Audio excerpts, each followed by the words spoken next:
Di tanaman yang batangnya keras itu bisa dibikin bonsai. Tinggal pinter-pinternya kita bikin. Susah dicari, bersyukur sama ikhlas itu susah dicari. Apapun yang diberikan, berapapun yang diberikan, kita terima, alhamdulillah, yang penting cukup.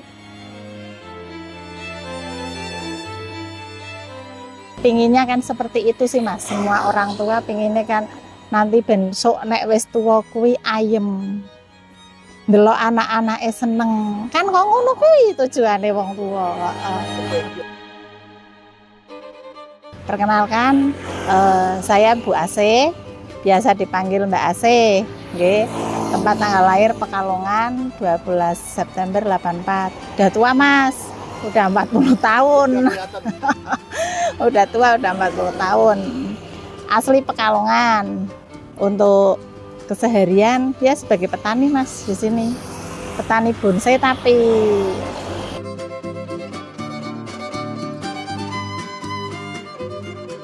dulu saya tidak pernah yang namanya belum begitu menyukai tentang tanaman. Ya mengalir dengan sendirinya. Latar belakangnya kenapa bisa jadi petani bonsai, ya karena dulu menikah dengan almarhum Pak Tamam yang mencintai tanaman bonsai. Setelah itu ditinggal sama bapak, akhirnya saya yang melanjutkan. Ya alhamdulillah karena saya juga ikut menekuni, ikut belajar. Ya walaupun ditinggal ya masih tetap seperti ini Mas, nggak ada perubahan.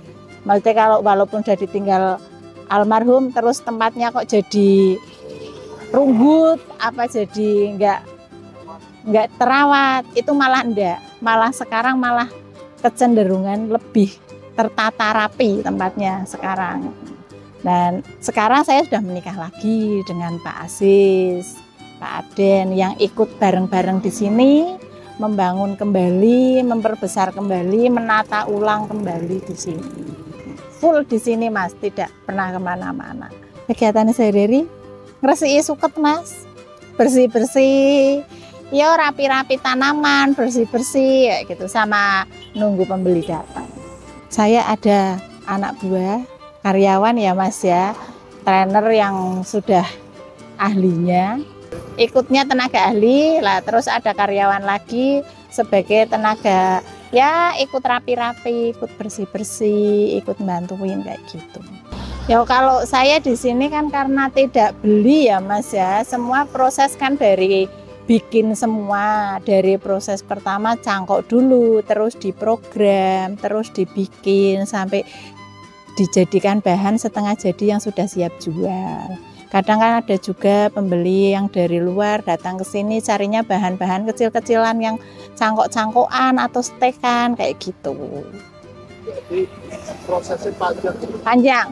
Kalau untuk tanaman bonsai itu prosesnya nggak sebentar Mas. Prosesnya hampir setahun 2 tahun baru bisa kejual kayak gitu. Sabar betul. Oh sabar sekali.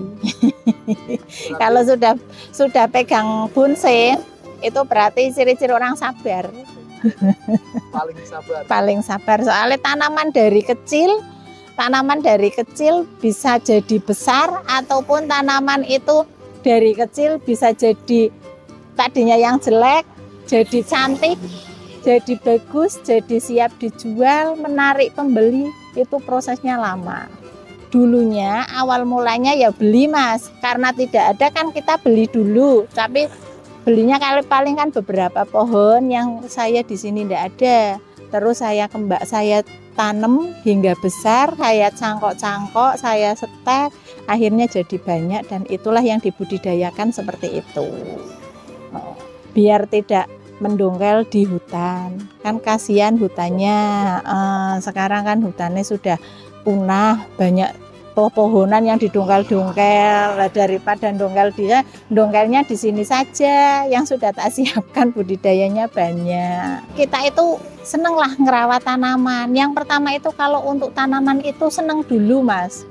Kalau nggak seneng kita nggak bisa punya tanaman banyak, tapi kalau kita nggak menjiwai, kita nggak seneng, itu ya nanti tanamannya nggak akan nggak akan tumbuh dengan bagus, rusak malah mas. Soalnya kayak tanaman itu juga sama kayak hati ya. Kalau kita rawat dengan baik, kita ibaratnya dielus-elus apa itu, dia akan tumbuh subur mas, seger kayak gitu. Pakai perasaan. Nah dibiarkan tok, diliarkan tok yo semrawut itu yo malah nggak jadi menarik. Nanti kan jadinya kayak kebun, kayak hutan. Tapi kalau ditata, dirapikan kan jadi menarik. Kalau di sini tanaman itu sekitar kurang lebih ada 50-an macam mas. Bibit bonsai yang dari lokal sama impor itu sekitar kurang lebih ada 50-an macam. Kalau impor itu yang jenisnya kayak yang jenis mikro kecil-kecil itu kan kebanyakan dari impor. Kayak saing simbur itu kan ada yang dari Vietnam, ada yang dari Thailand. Kalau yang lokal sini, yang lokal Kalimantan, itu yang membedakan dari daun mas. Dari daun. Kalau yang dari impor itu daunnya kecil-kecil, lebih mini-mini. Tapi kalau yang lokal sini daunnya besar-besar. Kalau untuk sementara itu, kalau bonsai kan enggak ini sih mas, enggak ada musim apa kayak gitu. Tapi untuk yang mudah saat ini yang mudah dibikin, itu banyaknya sancang. Jenis sancang, jenis kimeng itu beringin. Beringin itu banyak. Soalnya apa, itu mudah dibikin, mudah diproses, terus cepet, prosesnya cepet. Nah kalau untuk tanaman-tanaman yang impor yang kecil-kecil itu susah, lama. Ada kalau untuk tanaman yang berbuah maksudnya untuk dibikin bonsai, ada banyak kayak jeruk, terusan kayak ceri barbados, terus kemuning itu kan juga berbuah, itu bisa dibikin bonsai semua. Jadi kalau tanaman di sini rata-rata kayak loa itu kan berbuah mas. Loa kan berbuah juga, yang pakan ular itu loh, ya nek di sungai kan ada kan, nah pakan ular itu kan juga dibikin bonsai, itu juga berbuah. Kemuning itu kan juga berbuah, terus ceri barbados berbuah, jeruk itu juga berbuah. Banyak kok tanaman yang berbuah yang bisa dijadiin bonsai. Yang penting kalau yang dijadiin bonsai itu batangnya itu keras. Di tanaman yang batangnya keras itu bisa dibikin bonsai. Tinggal pinter-pinternya kita bikin.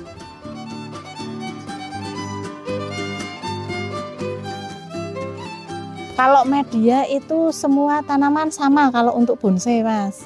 Soalnya kalau media yang penting itu pupuknya, ada pupuk kandangnya. Kalau media di saya itu pupuk kandang, sekam bakar sama ladu. Ladu itu penggantinya tanah. Sama sih kalau ladu sama tanah itu sama. Kalau ladu itu tanah yang dari sungai, kalau tanah merah ya tanah yang keruan itu loh, tanah biasa, tanah merah itu. Cuman itu enggak bagus kalau buat media. Kalau di sini medianya saya pakai ladu semua. Maka kalau jenengan lihat di sini kan tanamannya ya alhamdulillah hijau-hijau, subur-subur. Nggih, itu juga enggak pakai pupuk kimia kayak NPK atau apa, itu enggak. Organik semua, Mas. Saya di sini pupuknya pakainya pupuk kandang semua itu. Pakai pupuk kandang semua, enggak ada yang pakai pupuk apa namanya kayak NPK Mutiara atau apa, itu enggak ada. Yang penting kalau 6 bulan sekali medianya diganti atau ditambahin, itu pasti seger. Penyiraman 1 hari sekali membutuhkan waktu 3 jam, seluas segini mas.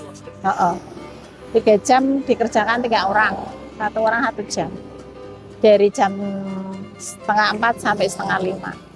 Karena tidak pernah kekurangan air, alhamdulillahnya saya di sini kan sumur ada 3. Sumur ada 3, ada sungai, aliran sungai. Kalau kekurangan air kan tinggal saya celupin aja buat nambahin nyiram. Pembeli yang lewat online itu biasanya video call mas, dia milih sendiri mau tanamannya kayak apa mas, kayak gitu. Wong kebanyakan yang beli itu cowok mas, ada yang cewek. tanaman bonsai itu yang beli kebanyakan cowok. Jarang saya melayani cewek, itu jarang. Online pun cowok semua yang tuh, Bude mau beli ini Bude, kayak gitu. Yang kayak apa Mas, bahannya kayak apa? Ya bahannya jenisnya ini. Ya udah tak tunjukin satu-satu, kalau enggak tak kirimin foto satu-satu kayak gitu. Ya udah cariin yang bagus menurut Bude aja kayak gitu.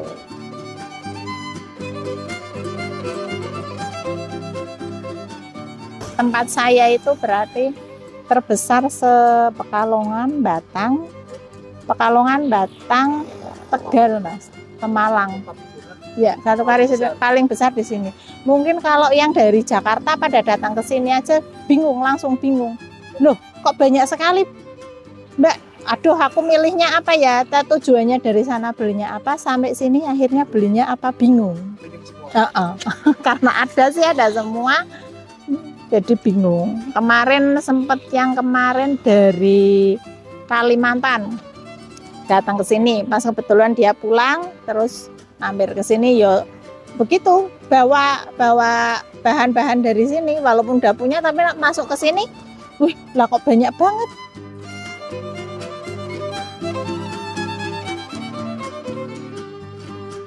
Kalau ikut kontes bonsai, biasa ikut kontes bonsai Mas. Nah, itu kan yang paling untuk kontes itu kita menampilkan pohon yang dibikin seperti apa sih nanti sampai di kontes itu sudah sejauh mana sih, kan kayak gitu. Sudah di level berapa, level apa kayak gitu. Sudah baik, apa sangat baik, apa baik sekali. Ada kelasnya sendiri-sendiri. Kalau yang prospek itu dari bahanan yang dibikin, dikasih pola ini kayak gitu. Nanti kalau yang sudah di pratama ada lagi, bikin lagi utama, bikin ada lagi kayak gitu. Prosesnya kan panjang kayak gitu. Kalau omset pendapatan, ya yang jelas alhamdulillah cukup buat karyawan. Alhamdulillah ya Mas ya. Walaupun yang datang ke sini, yang beli ke sini, kadang kan nggak mesti sih kalau tanaman, ya alhamdulillah cukup. Kan nggak usah dijabarkan nominalnya. Iya. Ya cukup dan lebih, alhamdulillah kayak gitu. Oh, namanya tanaman itu nggak mesti Mas, nggak ada yang tahu. Kadang hari ini kita jual dapat 1 juta 2 juta, besok berapa hari kosong, nanti dapat lagi berapa kayak gitu. Kayak namanya tanaman itu nggak seperti kayak kita jual beli sembako. Kadang pas datang bro, 1 hari bisa nyampe orang kayak orang jualan 1 minggu. Bisa hari ini 2 juta, bisa hari besok 200, bisa besoknya lagi 5 juta kayak gitu. Bisa 1 juta. Tapi belum pernah sampai segitu. Amin. Kendala paling besar apa? Kendala paling besar kendalanya sebenarnya kalau kita nikmati itu semua kan pasti ada kendalanya ya Mas ya.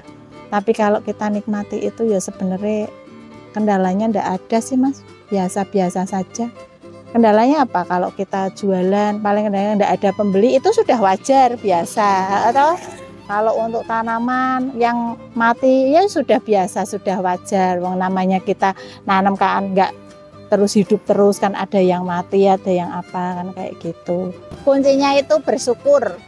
Apapun yang diberikan, apapun yang dikasih, kita terima saja. Bersyukur saja udah. Alhamdulillah nikmat sekali Mas itu. Kunci bersyukur itu susah dicari, bersyukur sama ikhlas itu susah dicari. Apapun yang diberikan, berapapun yang diberikan, kita terima alhamdulillah, yang penting cukup. Ya, kuncinya itu aja. Dah, yang penting cukup. Saya pun kalau berdoa minta apa ya, yang penting paringono cukup lah. Gitu. Udah kayak gitu udah Mas, soalnya kalau kita nggak merasa cukup, pinginnya kan kesana terus. Kayak apapun nggak bakalan cukup. Sekaya apapun, kita punya uang banyak, bagaimanapun nggak akan pernah cukup Mas kalau kita nggak akan bersyukur. Tapi kalau kita nggak punya uang pun, kalau kita bersyukur ya alhamdulillah. Ya uang namanya rezeki kan nggak selalu dikasih banyak. Ada bisa dikasih sedikit, bahkan pernah tidak dikasih sama sekali ya toh. Kan karena kemarin sudah dikasih banyak, maksud dikai akeh terus kok kesenengan Mas. Kancane ora kumanan. Nah, kan kayak gitu. Jadi yang namanya Allah itu sudah ngasih kita itu sudah sesuai porsinya lah. Kayak gitu. Jadi enggak usah mulu-mulu dikasih banyak punya ini itu. Enggak. Biasa saja. Yang penting karyawan kecukupan, sudah bisa gaji karyawan, kebutuhan sudah kecukupan semuanya, alhamdulillah kayak gitu.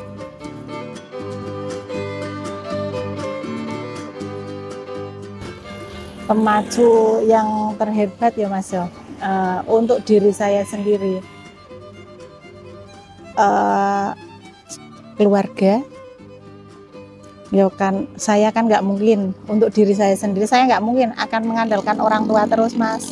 Kebutuhan untuk anak-anak saya juga, iya kan?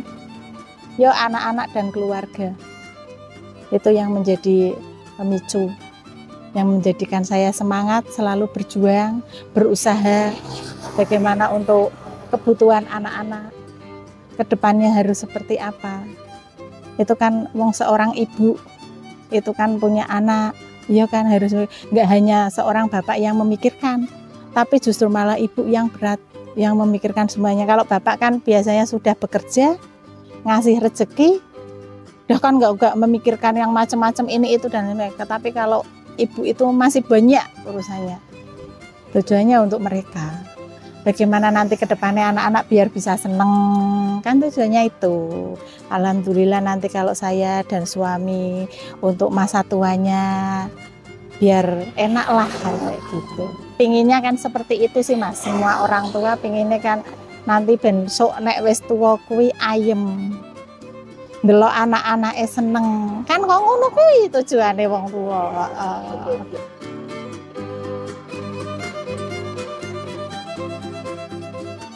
Keinginannya itu bisa mendatangkan anak-anak sekolah ke sini, ada edukasinya ke sini, bagaimana cara bikin tanaman, bagaimana cara bikin bonsai nanti dibawa pulang, kan biar bisa sama-sama menyayangi tanaman kayak gitu loh Bang. Pinginnya seperti itu, kedepannya juga di sini pingin tak bikin rest area. Pingin tak bikin rest area, pingin tak dibesari. Ya ini kan udah besar ya Mas. Maksudnya pingin tak rapihin lah. Tak rapihin, tak kasih toilet bersih, kasih tempat parkir luas, tak bikin rest area tapi ada tanaman-tanamannya gitu. Iya, pinginnya seperti itu. Bismillah lah. Semoga bisa ya Mas ya. Minta doanya ya Mas ya.